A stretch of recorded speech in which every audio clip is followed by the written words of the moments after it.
Ayır 1-24-ün efirində xəbər vaxtıdır. Studiyada Günel Mözmovadır. Hər vaxtınız xeyir, bu saatın əsas xəbərlərindən keçək. Ukraynadan sonra hədəf hansı ölkə olacaq deyə Avropada bir təşviş var. Yəni qoca qitədəkilər Rusiyanın dinc dayanmayacağını düşünürlər, amma Moskvadakılar da iddia edirlər ki, müharibə hazırlığında olanlar onlar deyirlər. Həqiqətənmi yeni bir müharibə hazırlığı var? Bu suala az sonra aydınlıq gətirəcəyik. İndi isə Avropalı liderlərinin Ukraynanın gələcəyinə dair işlətdikləri yeni hərbi plandan söz açacağıq. Bu planın məqsədi Trump administrasiyasının Kiyevə dəstək verməyə razı salmaqdır. Böyük Britaniya və Fransa müharibədən sonraki mərhələ üçün əskərlərin Ukraynada yerləşdirilməsini təklif edir. Lakin Vaşinqton bu təşəbbüslərə hələ də uzaqdan baxır. Görəsən qoca qitə Ağ Evi təşəbbüsə razı sala biləcəkmi? Avropa Birləşmiş Ştatlar lideri Donald Trump'a Ukrayna üzrə hərbi plan təqdim edəcək. Bloomberg'in məlumatına görə Böyük Britaniya və Fransa məsələ ilə bağlı kompleks layihə hazırlayıb. Plan müharibədən sonra Avropalı hərbçilərin Ukraynada yerləşdirilməsini əhatə edir. Böyük Britaniyanın Müdafiə naziri John Healey qarşıdakı 2 həftə ərzində Kiyevə necə kömək edəcəklərini aydınlaşdırmalı olduqlarını bildirib. Avropa öz resurslarını Ukraynanın müharibədən sonraki gələcəyini ayırmaqda ciddi olduğunu göstərmək istəyir. Onlar düşünürlər ki, bu yolla Ağ Evi Kiyevə dəstək üçün inandıra bilərlər.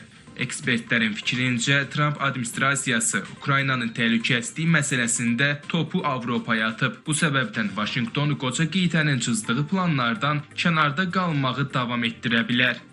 Trump administrasiyasının Ukrayna məsələsində məsuliyyəti Avropanın üzərinə yükləmək səyləri real şəkildə irəliləyir. Eyni zamanda Amerika Birləşmiş Ştatlarının atəşkəsə razılaşması üçün Kiyevə təzyiq göstərdiyini görürük. Bu, Rusiya ilə uzun müddətli sülh sazişinin başlanğıcı ola bilər. Lakin bu onu da göstərir ki, Amerika Birləşmiş Ştatları Ukraynanın bu münaqişədə məğlub olmasını istəmir. Sadəcə olaraq Ukraynaya işğal olunmuş əraziləri geri almaq və ya Moskva ilə münaqişəni daha da genişləndirmək üçün yardım etməyə hazır deyil.